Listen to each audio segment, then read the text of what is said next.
AEIOU। फिर इसने बोला कि सर बी ले लो, कैसे ले लो भाई, वही होता है। तो आर्गुमेंट वाला कंडीशन। सर हाँ बेटा, सर ऑफलाइन भी चल रही है क्या? बिल्कुल चल रही है ना, मैंने बोला तो था आ जाना तुम। Okay sir.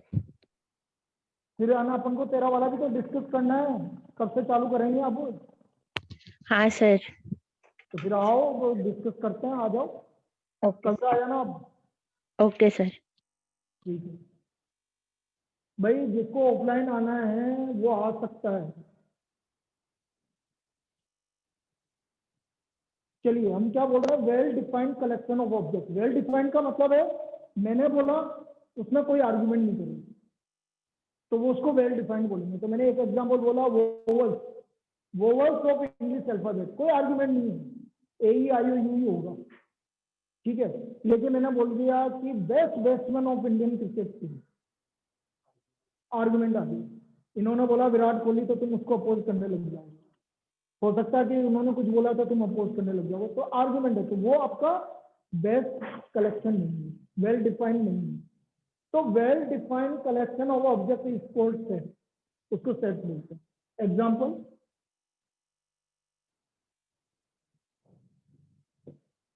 collection of vowels in English alphabet, collection of vowels in English alphabet। मैंने क्या बोला बेटा, आज आज थ्योरी चलेगी, इसलिए थोड़ा सा पेशेंस वाली बात है, आज आज की बात है, क्योंकि ये थ्योरी के बिना होगा नहीं, ठीक है। अब देखो इसमें वोवल्स में इसको सेट को हमेशा कैपिटल लेटर से डिनोट करते हैं, जैसे कैपिटल ए, कैपिटल लेटर है इसमें। अब इसमें क्या क्या आएगा, कर्ली ब्रैकेट के अंदर लिखते हैं एलिमेंट AEIOU, कर्ली ब्रैकेट में बंद करते हैं सेट। तो सेट्स में हमेशा जब एलिमेंट लिखते हैं तो कर्ली ब्रैकेट के अंदर बंद करते हैं। तो ये आपका हो गया AEIOU। AEIOU, this is the collection of vowels in English alphabet. Now it is a set।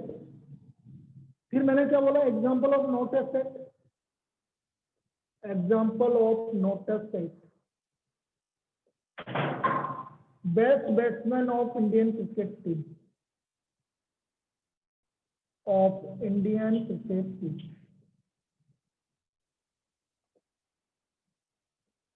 Best batsman of Indian cricket team is not a set, ये सेट नहीं है। Best batsman of Indian cricket team is not a set, क्योंकि यहां पर हमारा argument वाला condition है, यहाँ आर्गुमेंट रहेगा, इसलिए ये आपका सेट का एग्जाम्पल नहीं है।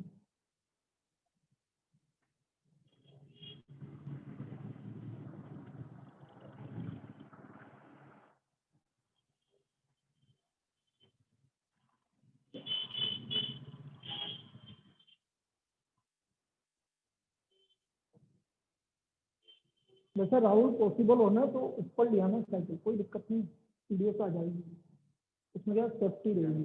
हाँ, ये तो अभी नई साइकिल है तुम्हारी यार, मुझे खुद को डर लग रहा है तो कोई उठाएगा नहीं, चलता फिरता रोड है, लेकिन ऊपर आराम से आ जाती है, कोई दिक्कत नहीं। आप उठा के लाओगे, यहाँ पर खड़ी कर दो इस तरह से, ताकि अपन भी नहीं है ना आराम से पढ़े, कोई वाली बात नहीं। तो मैं 4 बार मेरे को देखने जाना पड़ेगा, क्योंकि बेटा मेरी भी तो जिम्मेदारी है। मोटरसाइकिल और इनमें तो कुछ नहीं होता है, वो नहीं लिया तो साइकिल तो कोई उठा नहीं ले जाता वो।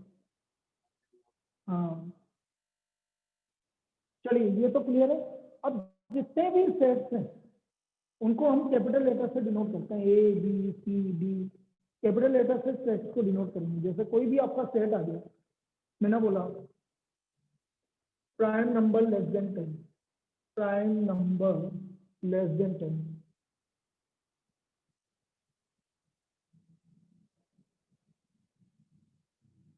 तो प्राइम नंबर लेस देन 10 कौन कौन से होंगे बेटा? Prime number less than 10, 2 3 5 7। 5 7 9, 9 आएगा नहीं आएगा? नहीं सर। No sir. नहीं आएगा। 2 3 5 7, तो ये आपका एक सेट हो गया। इसको कोई भी नाम दे दो, तो वो बी दे दिए, कुछ भी दे सकते हैं, कैपिटल। तो ये हमारा सेट है, कर्ली ब्रैकेट के अंदर लिखेंगे और सेट। अब तो यहाँ पर एक चीज समझो, 2 एलिमेंट है सेट बी का, तो मैं इसको ऐसे लिखूंगा 2 बिलोंग्स, इस साइन को बोलते हैं बिलोंग्स।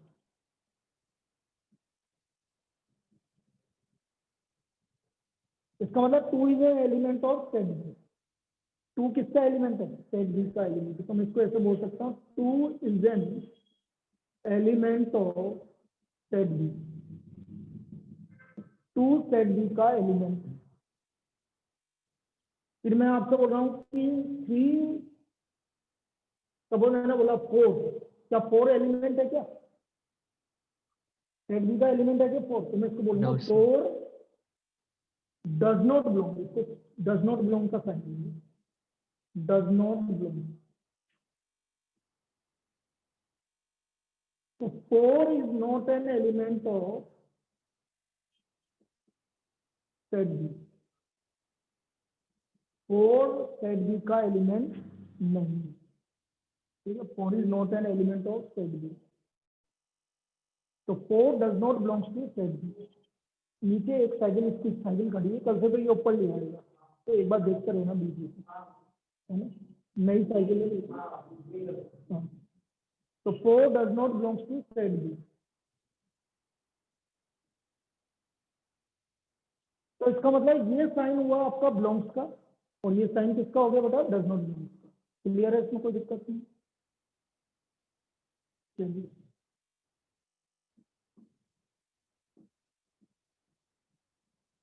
अब हम बात कर रहे हैं इसके आगे। अब देखो, कुछ मैंने बोला कैपिटल लेटर से डिनोट करेंगे, तो कुछ कैपिटल लेटर है जिनको हमने नाम दिया हुआ है, capital N, capital W, Z और आई, क्यू और real number R. Capital N क्या हुआ? Set of natural number, Natural. Set of natural number. क्या होता है natural number? 1 2 3 and 2। This is set of natural number. W set of Whole numbers. Whole number. Whole numbers में क्या क्या आ जाता है? सिर्फ 0 इंक्लूड हो जाता है। जेड और I set of Integers. Integers. Integers में नेगेटिव वैल्यू भी आएगी, नेगेटिव नेचुरल नंबर भी आएंगे, 0 भी आएगा और पॉजिटिव नेचुरल नंबर भी आएंगे। इस तरह से -3 तो इधर तक भी जाता जाएगा, इधर भी जाता जाएगा। तो ये आ गया आपका set of integers. Q set of Rational numbers. Rational number. Rational number, अब इनको तो मैं लिख तो सकता नहीं। रेशनल नंबर होते हैं p/q के फॉर्म में, जैसे 2/3 रेशनल नंबर है, 3/4 रेशनल नंबर है, -5 इज ऑल्सो रेशनल नंबर, -5/1 लिख सकते हैं। तो ये rational number. R set of real number. Real में आपका रेशनल और इरेशनल दोनों आता है, सेट ऑफ रियल नंबर। और एक लास्ट में सी, जैसे अपन जो ऑनलाइन वाले तो सब पढ़ चुके हैं, सी कॉम्प्लेक्स नंबर, जिसमें इमेजनरी नंबर आते हैं। Real plus imaginary. इमेजनरी जो होता है जो अंडरूट में नेगेटिव वैल्यू आती है, जैसे अंडरूट -2 आ गया तो बेटा वो इमेजनरी हो गया। हाँ, तो आयोटा से डिनोट करते हैं, सेट ऑफ कॉम्प्लेक्स नंबर। तो ये आपके कुछ आपके सेट्स हैं जिनको हमें फिक्स है, मतलब वहां पर वो बोलेगा नहीं कि ये क्या है, आपको पता होना चाहिए कैपिटल एन क्या है। सबसे बड़ा सेट होता है सी कॉम्प्लेक्स नंबर, इसमें सब कुछ आता है, सारे रियल नंबर भी आते हैं, सारे इमेजिनरी नंबर भी आते हैं, सबसे बड़ा सेट होता है। फिर उससे जस्ट छोटा क्या होता है? आर, मतलब कॉम्प्लेक्स नंबर में रियल नंबर इंक्लूड है, मतलब सब अंदर के अंदर। जैसे आप ऐसे बोल सकते हो, समझना, ये हमारा कॉम्प्लेक्स नंबर है, तो इसके अंदर ये रियल नंबर, ये रियल नंबर के अंदर रेशनल नंबर, रेशनल नंबर के अंदर इंटीजर, इंटीजर के अंदर होल नंबर, होल नंबर के अंदर नेचुरल नंबर। ऐसा सबसे बड़ा कॉम्प्लेक्स नंबर ये। लिखिए बेटा।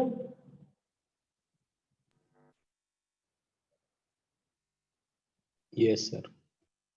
चलिए आगे चलते हैं बेटा। बिल्कुल सिस्टमेटिक चलेगा तो थोड़ा बहुत किसी को लगेगा अरे यार ये क्या हो रहा है, लेकिन अब दोबारा रिवीजन। अब इसमें क्या है, मैं कुछ एक्स्ट्रा क्वेश्चंस भी करवाऊंगा तुम्हें।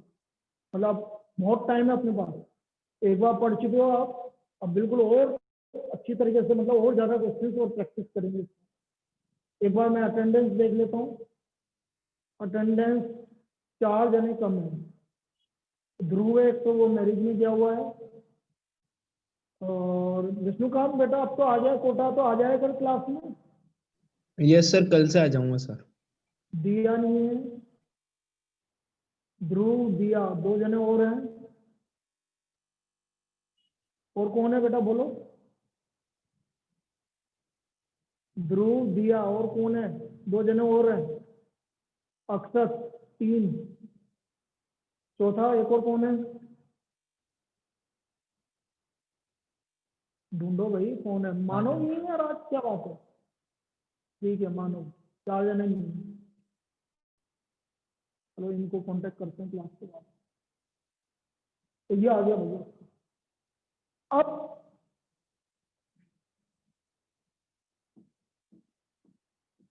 यहाँ पर हम कुछ इंटरवल्स की भी बात कर रहे हैं, क्योंकि इंटरवल्स आपके काम में आएंगे।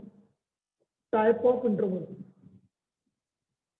यहाँ टेस्ट में बताता हूँ बेटा। ये जितने भी इंटरवल लिख रहा हूँ ये सिर्फ रियल नंबर को रिप्रेजेंट करने के काम में आते हैं। Open interval, close interval. किसको पता है क्लोज इंटरवल क्या होता है? नहीं पता? मेरे को पता है। नहीं पता ना बेटा, अब देखना ये, क्योंकि आप 11th 12th में यही काम आएंगे हमारे। सबसे पहले हम क्लोज इंटरवल की बात कर रहे हैं। Close interval, close interval. Close interval में होता है, जैसे मैंने बोला x is greater than equal to a and less than equal to b। तो हम इसको ऐसे बोलेंगे x बिलोंग्स टू बड़ा ब्रैकेट। बड़ा ब्रैकेट को हम क्लोज इंटरवल से डिनोट करते हैं। मतलब a भी इंक्लूड है, b भी इंक्लूड है, और उसके बीच की सारी वैल्यू इंक्लूड है। जैसे एग्जांपल मैंने बोला x is greater than equal to -2 and less than equal to 5। तो हम इसको ऐसे लिखेंगे x बिलोंग्स टू -2, 5। मतलब -2 भी है, 5 भी है, और उसके बीच की कोई सी वैल्यू ले सकते हैं। This is called close interval. और उसको रियल नंबर लाइन पर इस तरह से डिनोट करेंगे बेटा। जैसे ये आपकी रियल नंबर लाइन है, इधर जाता है माइनस इनफाइनाइट की तरफ, इधर जाता है बेटा इनफाइनाइट की तरफ। -2 इंक्लूड है तो क्लोज सर्कल, इस तरह का सर्कल लगाना है। और 5 भी इंक्लूड है तो इस तरह का सर्कल लेंगे, और इसकी बीच की सारी वैल्यू है तो यहाँ पर डार्क लाइन है, ये डार्क। ये आपका क्लोज इंटरवल को डिनोट करने का तरीका। समझ में आ गया? ठीक है, लिख लीजिए क्लोज इंटरवल, क्योंकि आगे जब हम करेंगे ना तो ये सारी चीजें काम में आएगी आपके। तो this is called close interval. जब x का वैल्यू -2 भी है, 5 भी है, और उसकी बीच की सारी वैल्यू है, तो इनिक्वलिटी इसमें काम में आएगा। वेरी गुड, हाँ वहाँ काम में आएगा।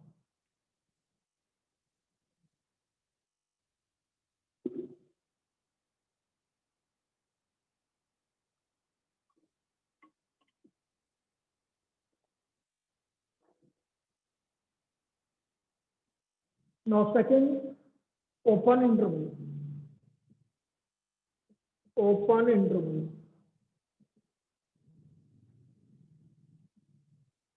इसमें इक्वल टू नहीं आता बेटा।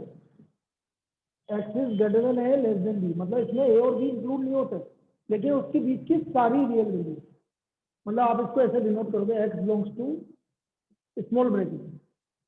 बेटा एक और तरीका होता है इसको रिप्रेजेंट करने का, पता है? आप इसको ऐसे भी लिख सकते हो, एक ही बात है। ये भी ओपन इंटरवल ही चलेगा। यदि ऐसा लिखा हुआ आ जाए कभी भी उल्टे ब्रैकेट, तो भी ये भी ओपन इंटरवल होता है। या तो स्मॉल ब्रैकेट आएगा, वैसे तो जनरली स्मॉल ब्रैकेट ही आता है, लेकिन कभी कोई कुछ गड़बड़ घोटाला कर दे तो फिर ऐसा आएगा।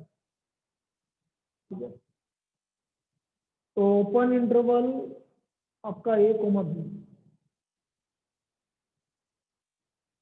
ए कोमा बी के बीच में ओपन इंटरवल। इसको डिनोट करने का तरीका देखो इधर, क्योंकि ए इंक्लूड नहीं है, और बी भी इंक्लूड नहीं है, ये दोनों इंक्लूड नहीं है, तो बस इसके बीच की सारी वैल्यू, ए और बी नहीं आएगा, ए और बी नहीं आएगा, ठीक है। तो ये कहलाता है open interval.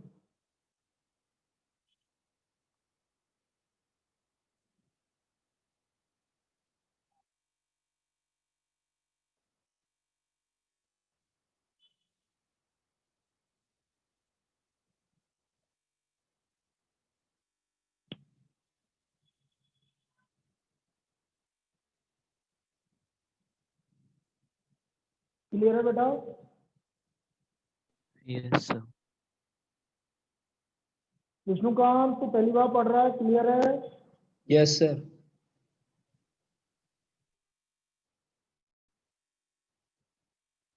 Now third, semi close semi open. Semi close semi open.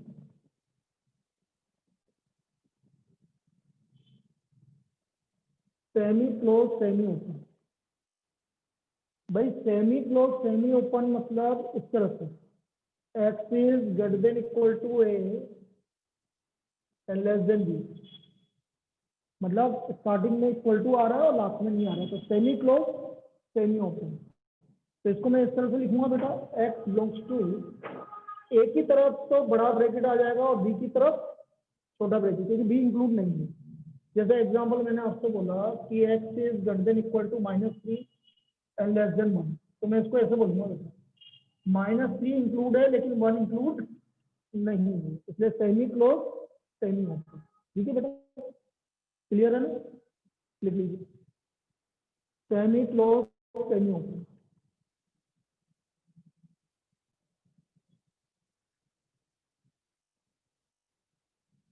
फिर लास्ट हो गया आपका semi open semi close. Semi open semi close,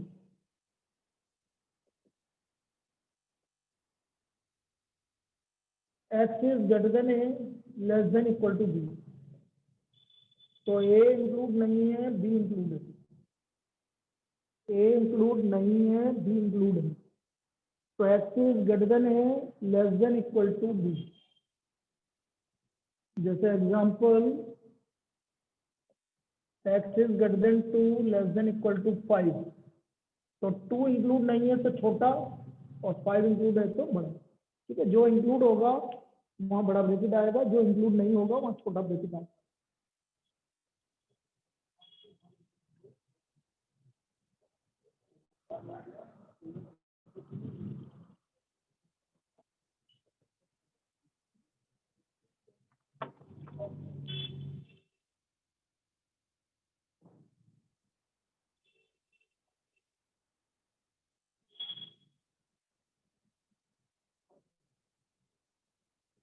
अब ये तो क्लोज, ये जितने भी इंटरवल है चारों आप कभी समझ लेना, बहुत इंपॉर्टेंट पार्ट है, सिर्फ रियल नंबर को रिप्रेजेंट करने के काम में आएंगे। अब बोला, किसी ने बोला कि अब देखो यहाँ पर बहुत सारे तरीके हैं, मैं एक एग्जांपल लिखता हूँ, उससे समझ में आएगा कि आपको है क्या। मैंने आपसे बोला, मैंने बोल दिया 1,3, एक लिख दिया मैंने 1,3, एक लिख दिया 1,3, एक लिख दिया 1,3 और एक लिख दिया मैंने 1,3। इन सभी का मतलब अलग अलग है, सभी का मतलब अलग अलग है। पहले का मतलब है 1 है, 3 भी है और उसके बीच की सारी रियल वैल्यू है। कौन सी वैल्यूज है? Real value. क्लियर है बेटे? 1 है, 3 है, बीच की सारी रियल वैल्यू। दूसरे का मतलब क्या हुआ? 1 है, 3 नहीं है, लेकिन इसके बीच की सारी रियल वैल्यू। तो 1 और 3 के बीच में कितनी रियल वैल्यू होगी? तुम बताओ बेटा दिव्यांश। नहीं, इनफाइनाइट। रियल वैल्यू की बात कर रहा हूँ, रियल वैल्यू इनफाइनाइट होती है बेटा। एक तो आपका बोल रहे हो तो वो तो आपका नेचुरल नंबर है। अच्छा, एक लिए 1 और 1.1 के बीच में कितनी रियल वैल्यूज होती हैं? इनफाइनाइट। इनफाइनाइट। रियल वैल्यू की बात कर रहा हूँ मैं, इंटीजर और नेचुरल नंबर की बात नहीं कर रहा हूँ। तो 1 और 3 के बीच में इनफाइनाइट वैल्यूज है, तो इसके बीच में 1 है 3 है और इसके बीच की सारी रियल वैल्यू मतलब इनफाइनाइट वैल्यू।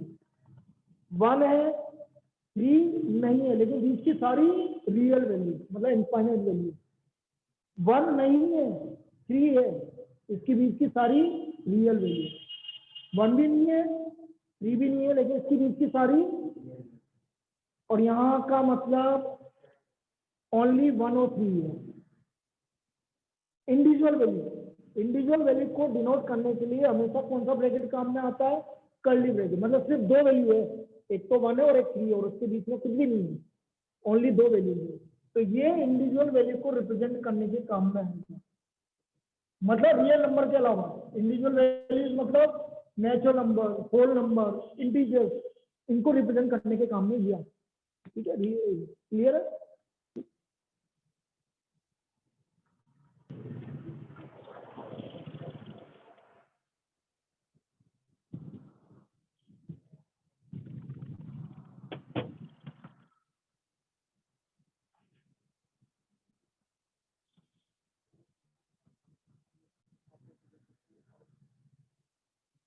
तो हमने अभी क्या बोला कि इंडिविजुअल वैल्यू को रिप्रेजेंट करने के लिए हमेशा कर्ली ब्रैकेट का यूज करेंगे। इंडिविजुअल वैल्यू को रिप्रेजेंट करने के लिए जैसे मैंने अभी आपसे बोला कि x की वैल्यू 1 3 4 9 आ रही है, तो बेटा फिर मैं इसको ऐसे लिखूंगा,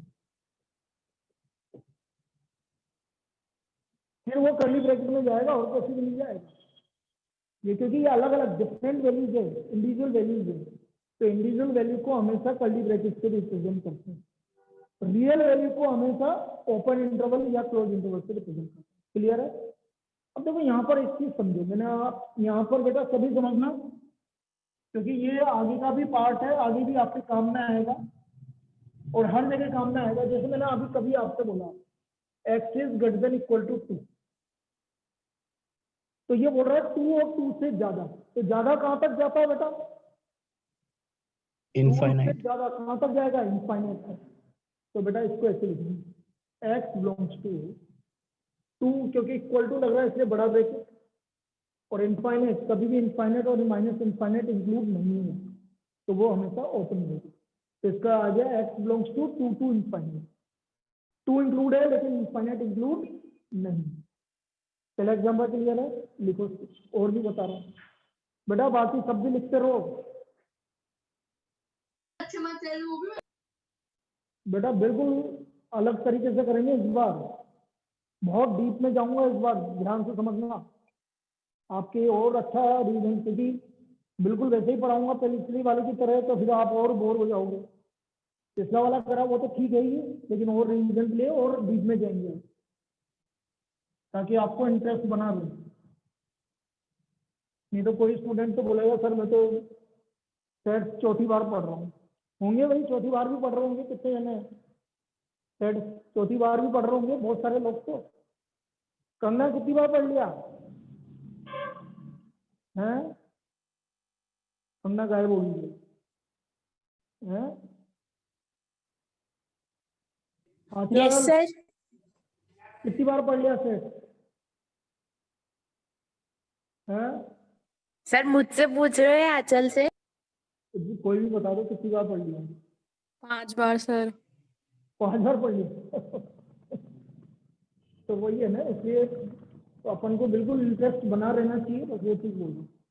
जैसे मैंने सेकंड बोला x इज लेस देन -3, -3 से कम, तो -3 से कम कहां तक जाएगा? Minus infinite. तो मैं इसको ऐसे लिखूंगा माइनस इनफाइनाइट से -3, क्योंकि इंक्लूड नहीं है।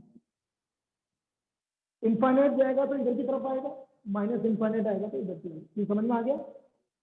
पक्का सभी को? ऑनलाइन क्लियर है? Yes sir.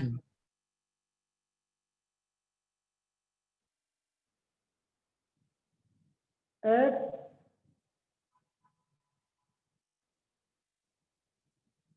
is greater than equal to greater than -5, बोलिए कैसे लिखेंगे?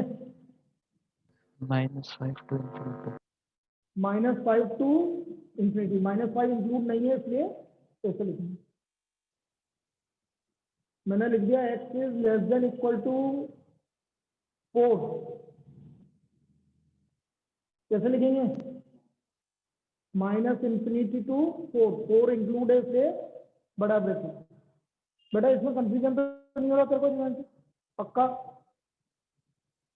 और लास्ट ऐसे वैसे तो बता चुका हूँ, फिर दोबारा बता देता हूँ। x is less than -3 greater than -3 and less than equal to 7। तो -3 इंक्लूड नहीं है इसलिए छोटा, और 7 इंक्लूड है इसलिए बड़ा। ठीक है, ये -3 और 7 के बीच में आ गया। तो ये इनको रिप्रेजेंट करने का तरीका है। तो ये तो हमारा हो गया इंटरवल्स की बात। ये हमारे इंटरवल्स की बात हो गई। इंटरवल्स को हम इस तरह से रिप्रेजेंट करते हैं।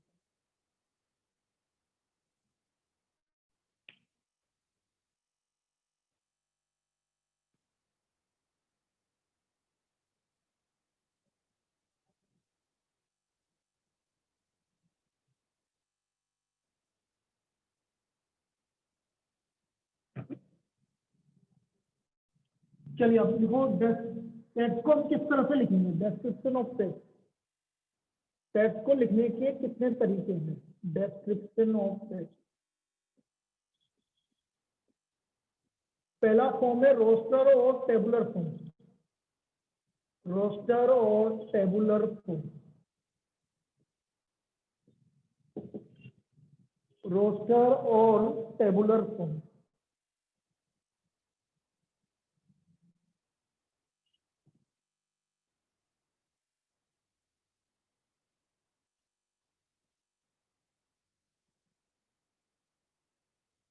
In this form,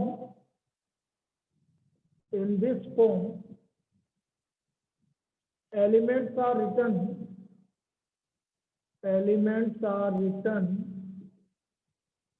within curly bracket। ये curly bracket के अंदर लिखेंगे separated by comma। separated by comma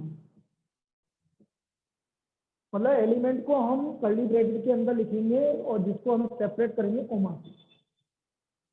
जैसे एग्जांपल मैंने लिखा लेटर्स ऑफ द वर्ड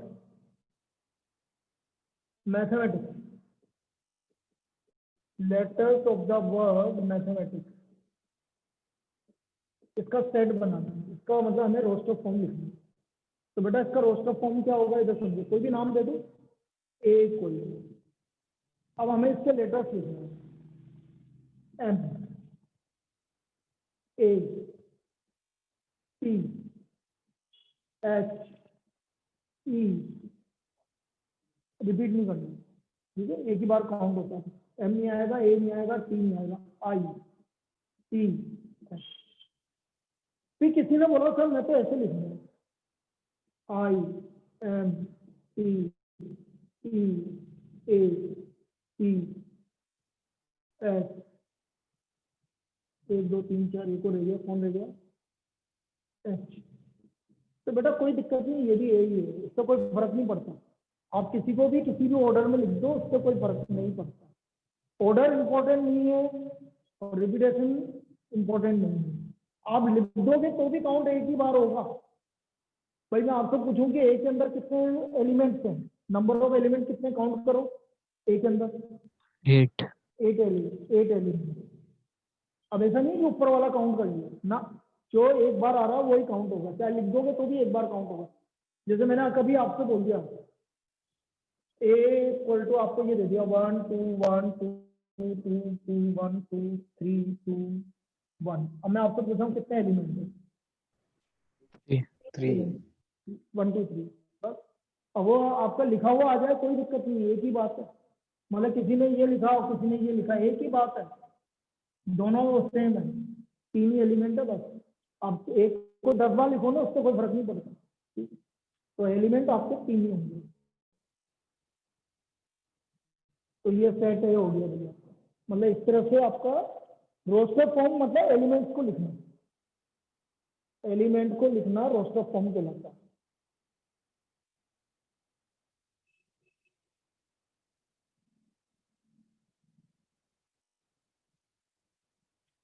फिर हम बात कर रहे हैं सेकंड फॉर्म, वो है आपका set builder form. Set builder form, set builder form.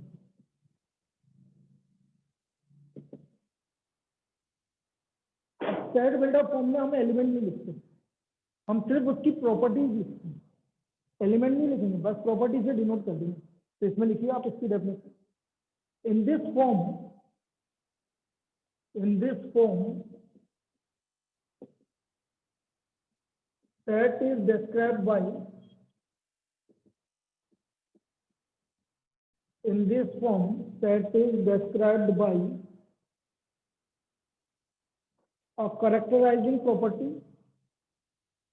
a characterizing property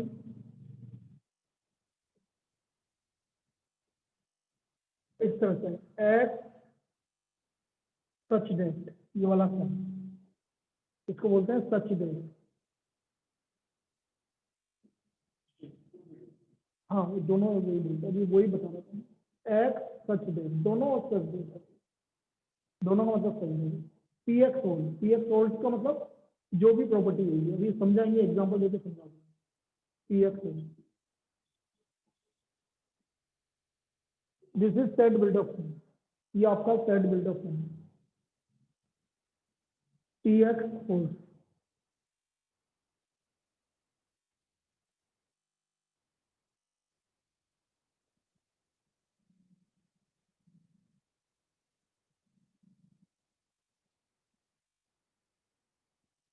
जैसे एग्जांपल देखो, मैंने लिख दिया सेट ए इक्वल टू, मैंने लिख दिया 1 4 9 16 25 36 49 एंड अप टू 129, ऐसा लिख दिया।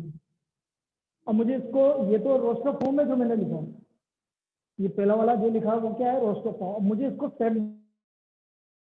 बिल्डर में कन्वर्ट करना है। तो मैं ध्यान से देखो, ये सारे नंबर नेचुरल नंबर के स्क्वायर है कि नहीं, और लास्ट नंबर क्या आ रहा है 121, किसका स्क्वायर है 11 11, मतलब 11 तक जाएगा। तो मैं इसको ऐसे लिखूंगा, देखना देखो बेटा, देखना सब X such that, X equal to N square, N belongs to किसको है, नेचुरल नंबर, और नेचुरल नंबर किससे कम आ रहा है 11 या 11 से कम। तो ये आपका इसका सेट बिल्डअप फॉर्म कहलाएगा। कैसे बोल रहा हूँ देखो, दोबारा समझना।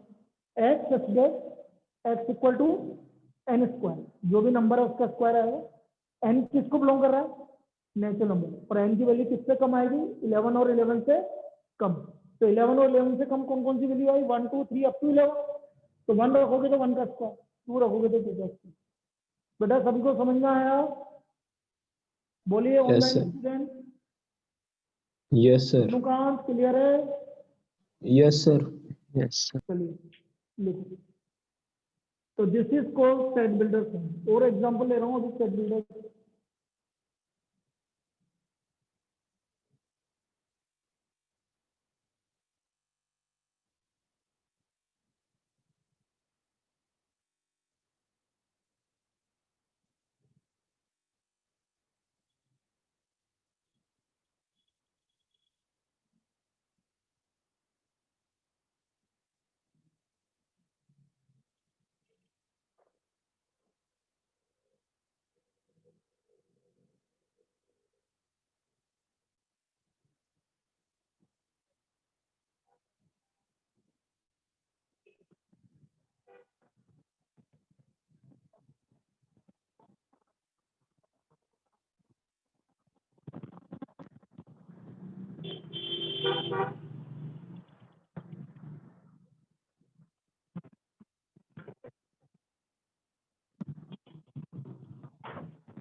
चलिए भाई इसके आगे देखो और एग्जांपल लेते हैं।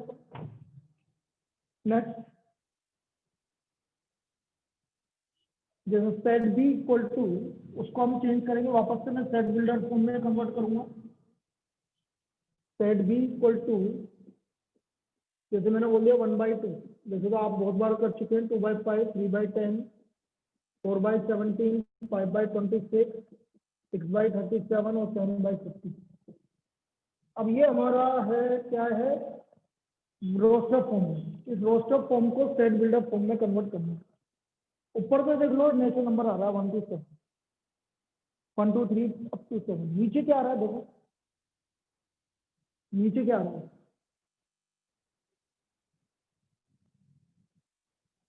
ऑनलाइन बता दो, विष्णुकांत बताओ नीचे क्या आ रहा है ये।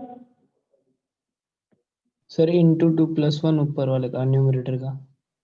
नहीं, इंटू 2+1 नहीं आ रहा बेटा, गलत बोल रहे हो। और बोलो। तो square plus 1। Yes, square plus, ऊपर वाले का स्क्वायर प्लस 1 का स्क्वायर 1 + 1 2, 2 का स्क्वायर 5, 3 का स्क्वायर 9 + 1 10, 4 का स्क्वायर 16 + 1 17। देख लो स्क्वायर प्लस 1 आ रहा है कि नहीं आ रहा है, क्लियर है। तो मैं इसको कैसे लिखूंगा देखो sir, b equal to x such that X equal to n, ऊपर तो n और नीचे n स्क्वायर प्लस 1। n किसको बिलोंग कर रहा है, नेचुरल नंबर, और n की वैल्यू कहाँ तक है, 7। Less than equal to 7। आगे समझिए, ये इसका हमारा रोस्टर फॉर्म हो गया। काउंटिंग में ऐसे लिख दो, एक ही बात है। कैसे लिखें? तो इस तरह से रोस्टर फॉर्म से सेट बिल्डर फॉर्म में कन्वर्ट करने का ये तरीका है। This is the form to convert roster form into set builder form.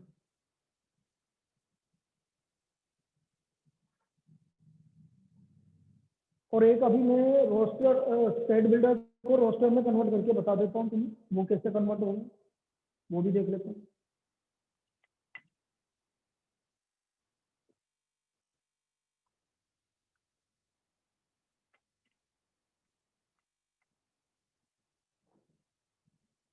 Set builder को रोस्टर में कन्वर्ट करके भी बता देता हूँ।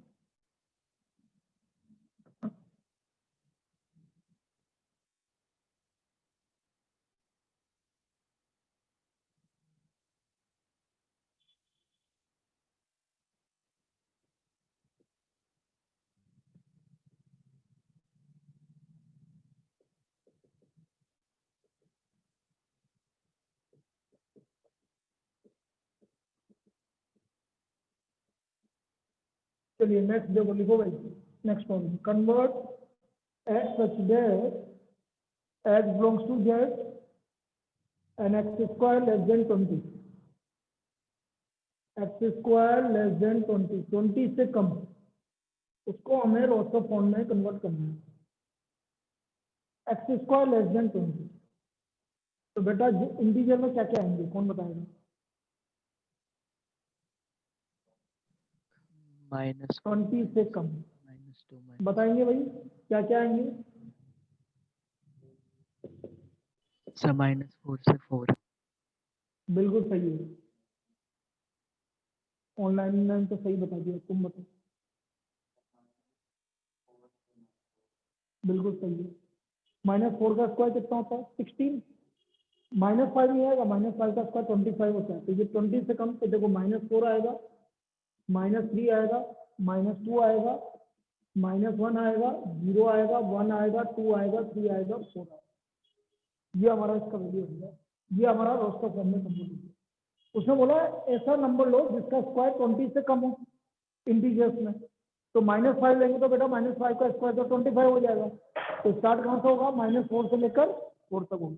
अब इनका किसी का भी नंबर का स्क्वायर कर लो, आपका 20 से कम आ रहा है, तो ये आपका रोस्टर फॉर्म में कन्वर्ट होगी। तो ये तो हुआ भाई हमारा डिस्क्रिप्शन ऑफ सेट। हम सेट को किसी तरह से हम लिख सकते हैं, तो ये दो तरीके हैं जिसको हम सेट्स को लिख सकते हैं, ठीक है। ये आपका 11th का चैप्टर नंबर 1 है, ठीक है। एनसीईआरटी है ना तेरे पास? हाँ, तो वो भी करनी है अपन को, ठीक है। आज का अभी मैं बता दूंगा क्या क्या करके लाना है। चलिए,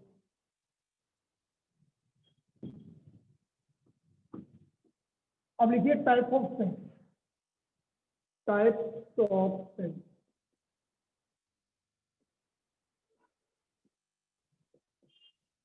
फर्स्ट इज एम्प्टी और नल और वॉइड सेट, और नल और वॉइड सेट। एम्प्टी और नल और वॉइड सेट।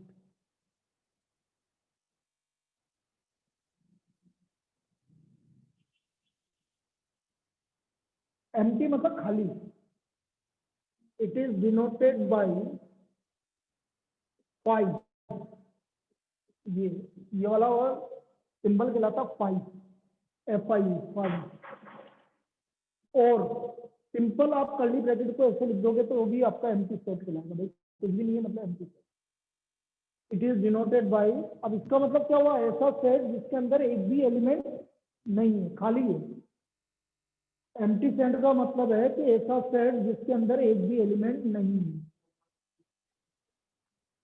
एक भी एलिमेंट नहीं हो सकता ना उसमें, जब सेट कहलाएगा हमको। सेट का मतलब ऐसा नहीं कि एलिमेंट होना ही चाहिए, एक भी एलिमेंट नहीं है तो भी सेट कहलाएगा, ठीक है। हम उसको मानते हैं कि भाई एक भी खाली है ये। अब जैसे एग्जांपल मैं आपको बोल रहा हूँ भाई, सेट डिफाइन होगा जैसे मैं अभी समझाता हूँ। जैसे मैंने एग्जांपल लिया, X such that X belongs to R and X square plus 4 equal to 0। मैंने बोला X square plus 4 equal to 0। अब देखो आप, X square plus 4 equal to 0, X square equal to कितना हो गया, -4। अब मैं देखता हूँ भाई कौन सा रियल नंबर आ रहा है। कोई भी रियल नंबर का स्क्वायर करेंगे तो -4 आएगा क्या? किसी भी रियल नंबर का स्क्वायर करने पर नेगेटिव नहीं आती है। इसका मतलब एक भी एलिमेंट नहीं आ रहा, इसका आंसर हो गया 5, क्योंकि कोई एलिमेंट आ ही नहीं रहा आपका। आया? क्लियर है? लेकिन सेट तो है ना, डिफाइन तो हो रहा है सेट। क्लियर है बेटा? एक और Yes. एग्जांपल लेके बताते हैं, बाकी को क्लियर है बेटा होगा अंदर ऑनलाइन? बोलो भाई। Yes sir. B equal to x such that x belongs to natural number and x square plus 7x plus 12 equal to 0। मैंने बोला X square plus 7x plus 12 की वैल्यू 0 के इक्वल है और x नेचुरल नंबर को belong करता है। तो देखते हैं भाई, फैक्टर बताना भाई, 12 के 7 आ जाए। 3 और 4. 3 और 4, 3 इंटू 4 12 और 3 प्लस 4 7, तो प्लस 3 प्लस 4 डायरेक्ट। बेटा 0 करेंगे तो x की वैल्यू क्या क्या आ रही है? क्या ये नेचुरल नंबर आ रहे हैं क्या? नहीं आ रहे। इसका मतलब बी भी किसके इक्वल है? 5 के। तो ये आपका क्या हो गया? एम्प्टी सेट हो गया, मतलब कुछ भी नहीं आएगा भैया, एम्प्टी सेट। इसका मतलब बी इज ऑल्सो है एम्प्टी सेट, तो सेट भी आपका एम्प्टी सेट हो गया।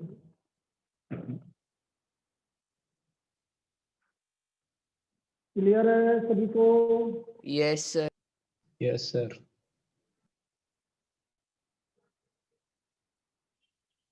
तो ये हमारा एम्प्टी और नल और वॉइड सेट है, इसको हम इसको ऐसा बोल रहे हैं भाई। कल से चैप्टर अच्छा हो जाएगा, ये आज की थ्योरी का पार्ट है, क्योंकि कल से हम वहां तक पहुंच जाएंगे सेट उस पे वेन डायग्राम पर, तो फिर उसके बाद अच्छा हो जाता है।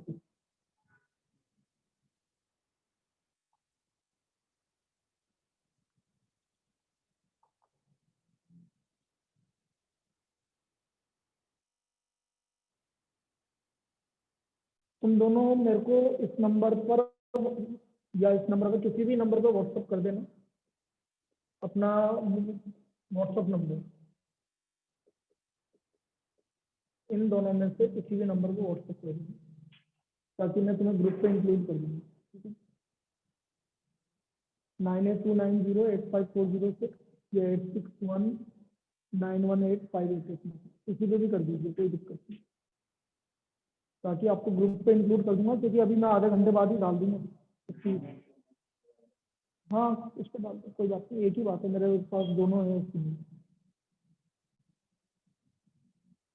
चलिए भाई, सेकंड आ जाइए आप, सिंगलटन सेट। सिंगलटन सेट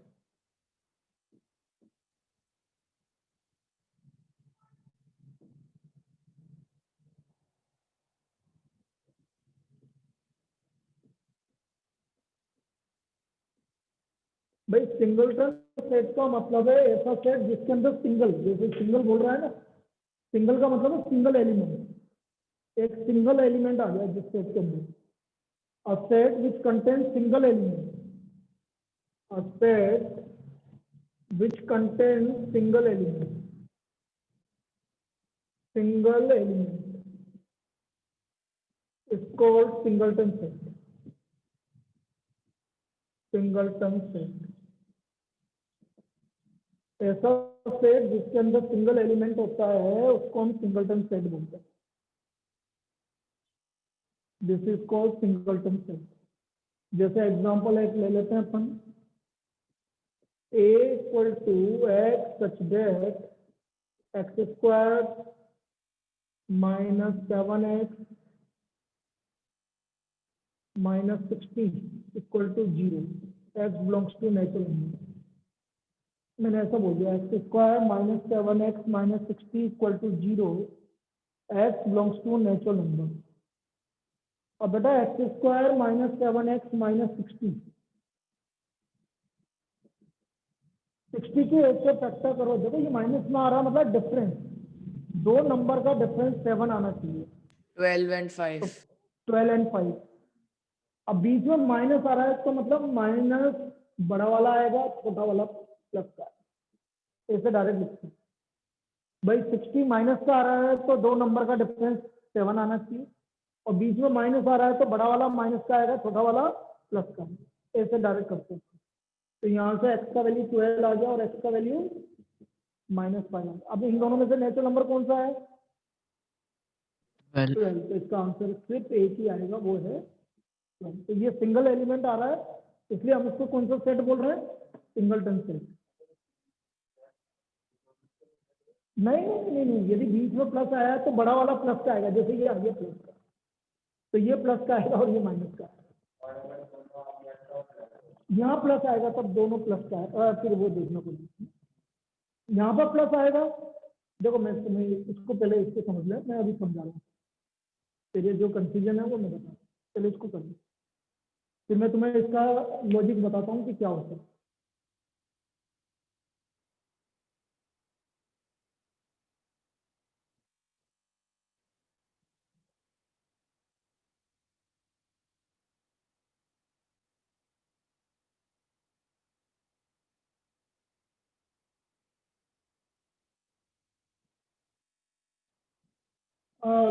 क्या नाम है इसका?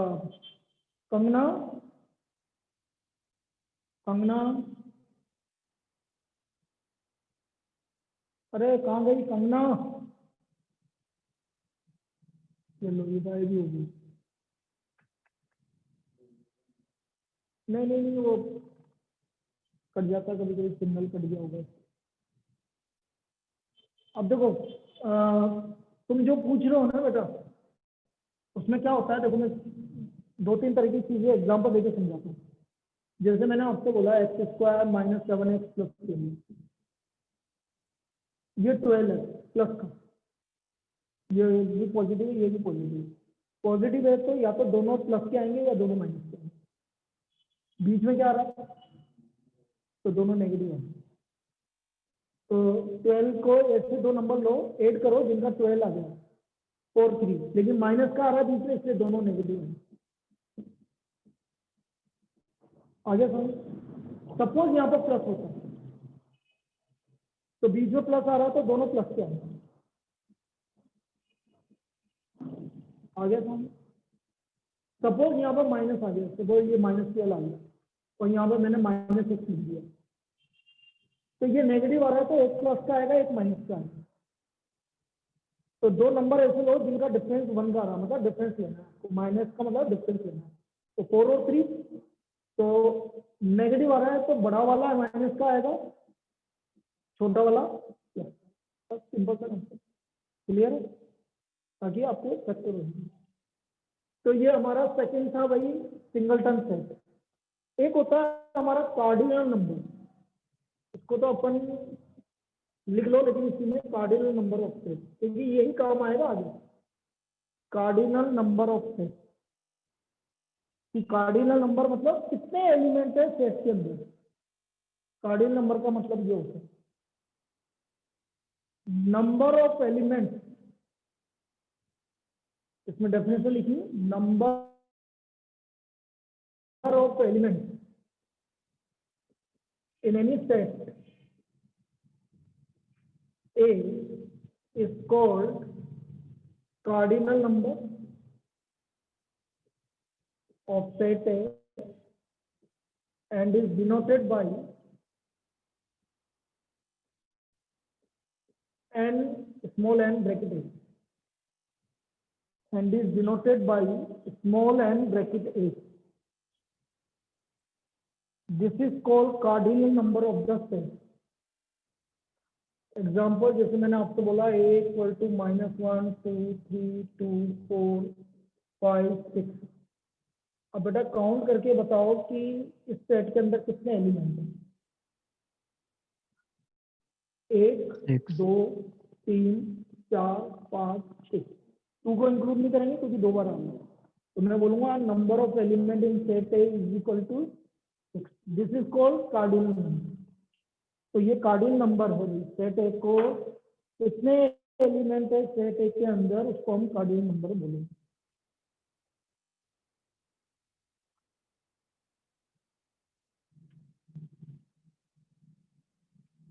अब बेटा आपको सेट एक्सरसाइज 1.1 बेटा सभी करेंगे, उसमें कुछ भी नहीं है, आराम से हो जाएगी एक्सरसाइज 1.1। तो कल किसी को डाउट होगा तो सबसे पहले वो डिस्कस करेंगे और उसके बाद आगे चालू करेंगे। एक्सरसाइज 1.1 कल करना है, ठीक है। अब आज के में कोई डाउट है तो पूछ लो, जो भी पढ़ा है। बोल बेटा कोई चीज समझ में नहीं आई हो तो क्लियर है। तो अपन को ये 2 से 3 अपना टाइम रहेगा और एक्सरसाइज 1.1।